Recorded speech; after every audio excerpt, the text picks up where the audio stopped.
Assalamualaikum warahmatullahi wabarakatuh. Perkenalkan, nama saya Maidatul Laila. Di sini saya akan mempresentasikan tentang pengertian perkembangan prenatal. Apa itu perkembangan prenatal? Yaitu masa perkembangan dan pertumbuhan calon makhluk hidup di dalam rahim seorang calon ibu. Prenatal adalah perkembangan manusia sebelum kelahiran. Periode prenatal atau sebelum kelahiran adalah masa pertumbuhan manusia yang ditandai dengan bertemunya sel ovum dengan sel sperma. Masa ini berlangsung selama 9 bulan atau 280 hari. Dilihat dari segi waktunya, periode ini terbilang singkat.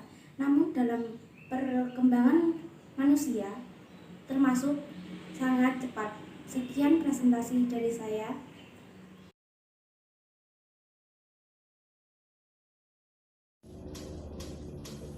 Assalamualaikum warahmatullahi wabarakatuh.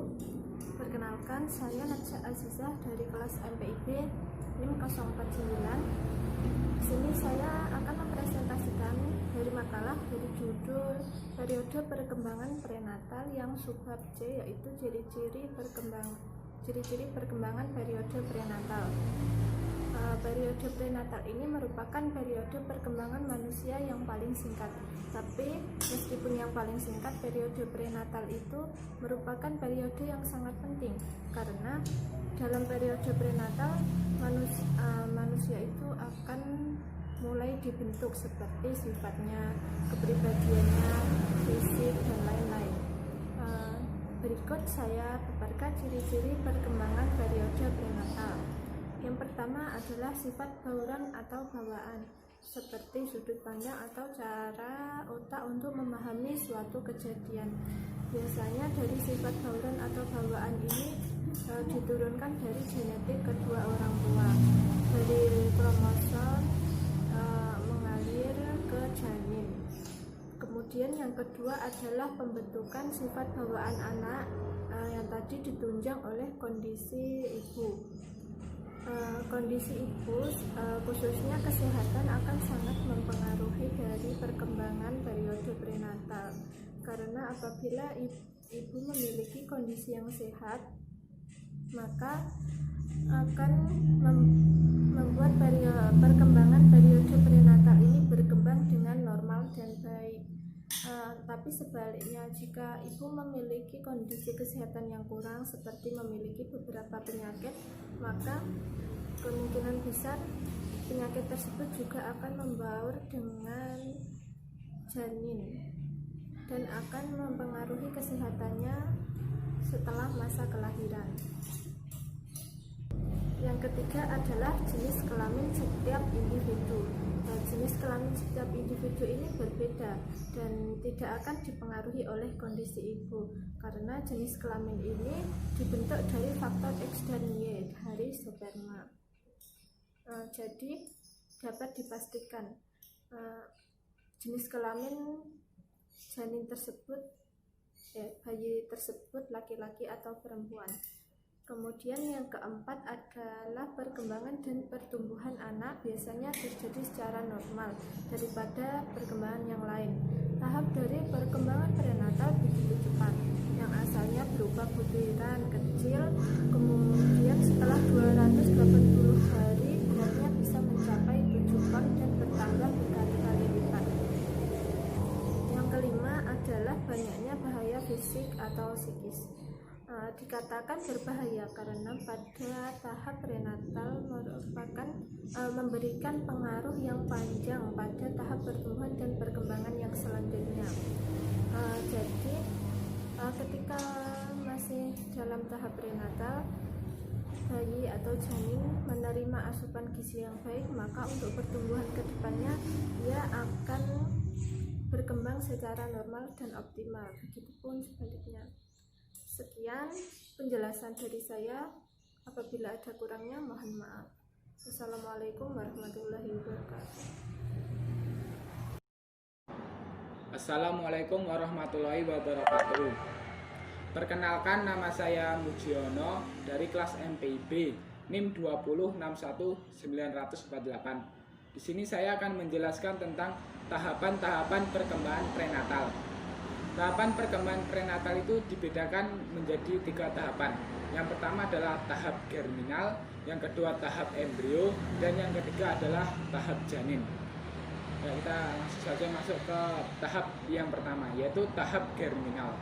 Tahap germinal yang sering disebut dengan periode zigot atau periode muftah adalah periode yang berlangsung kira-kira 2 minggu pertama dari kehidupan, yakni sejak pertemuan sel sperma dan sel telur yang dinamakan pembuahan.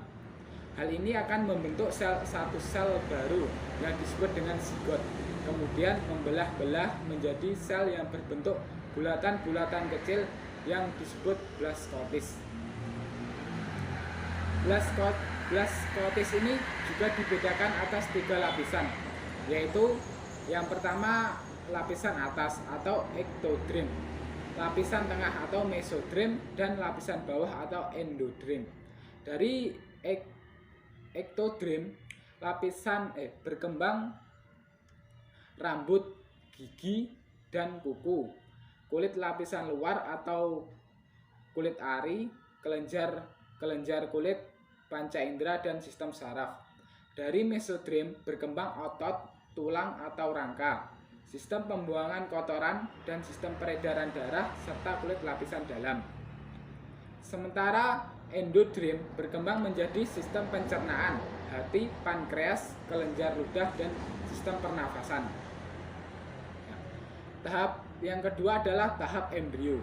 Tahap embrio ini sering disebut dalam psikologi Islam disebut dengan al-akhaf, yaitu segumpalan darah yang semakin membeku. Tahap embrio ini dimulai dari 2 minggu sampai 8 minggu setelah pembuahan, yang ditandai dengan terjadinya banyak perubahan pada semua organ utama dan sistem-sistem fisiologis. Selama pertumbuhan embrio terjadi dalam 2 pola, yaitu copalocadual dan proximodistal. Copalocadual adalah proses pertumbuhan yang dimulai dari bagian kepala, kemudian terus ke bagian bawah sampai ke ekor. Sedangkan proximodistal artinya proses pertumbuhan yang dimulai dari bagian-bagian yang penting dekat dengan pusat atau tengah badan, kemudian baru ke bagian-bagian yang jauh dari pusat badan. Ya, yang ketiga adalah tahap janin. Tahap janin merupakan tahap perkembangan sebelum kelahiran yang dimulai 2 bulan setelah proses pembuahan dan umumnya berlangsung selama 7 bulan. Pertumbuhan dan perkembangan semakin menunjukkan prosesnya yang luar biasa.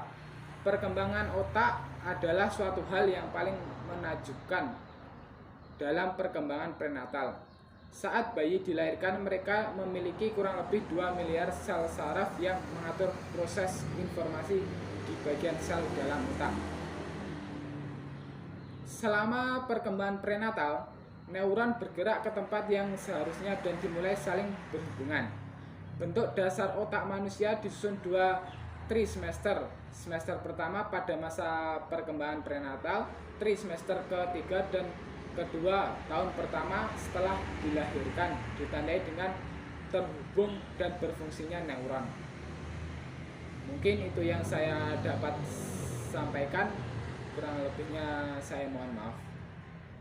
Wassalamualaikum warahmatullahi wabarakatuh.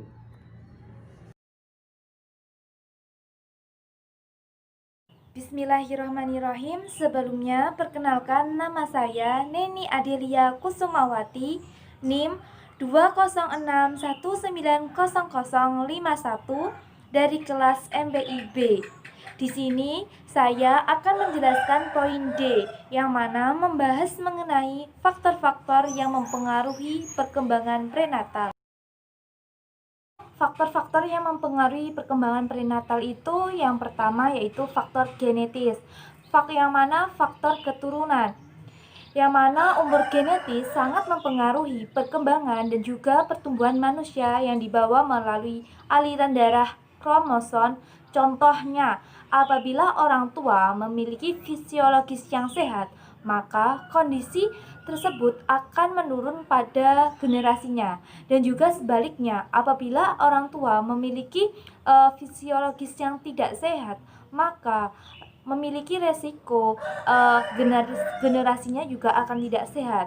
Faktor yang kedua yaitu lingkungan atau biasa bisa disebut dengan faktor eksternal, yang mana pertumbuhan sistem organ atau anggota tubuh memiliki periode sensitif yang rentan terhadap pengaruh lingkungan, yang mana faktor ini disebabkan oleh zat teratogen yang menyebabkan perkembangan embrio memiliki kerusakan fisik, kebutaan, kerusakan otak, dan bahkan kematian.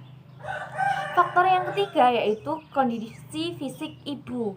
Kondisi fisik ibu memiliki kaitan erat dengan perkembangan janin atau prenatal. Adanya penyakit apalagi dapat dikatakan bahan kimia oleh ibu hamil, yang mana pemakaian bahan kimia oleh ibu hamil itu yang mana penggunaannya secara masif dan dilahirkan jangka panjang akan menimbulkan efek yang tidak baik apabila pada saat mengandung ibu terjatuh, dan itu sangat mempengaruhi perkembangan janin. Contohnya obat penenang. Apabila obat penenang digunakan oleh ibu hamil secara terus-menerus dan jangka panjang, akan berdampak tidak baik terhadap perkembangan janin. Faktor yang keempat yaitu keadaan emosi ibu hamil, yang mana keadaan emosi ibu hamil itu seperti kondisi yang tidak stabil, seperti kecemasan, stres, takut, khawatir yang berlebihan, yang mana akan meningkatkan hormon adrenalin, yang mana hormon tersebut menyebabkan terjadinya terhambatnya aliran darah menuju ke rahim sehingga janin kekurangan oksigen.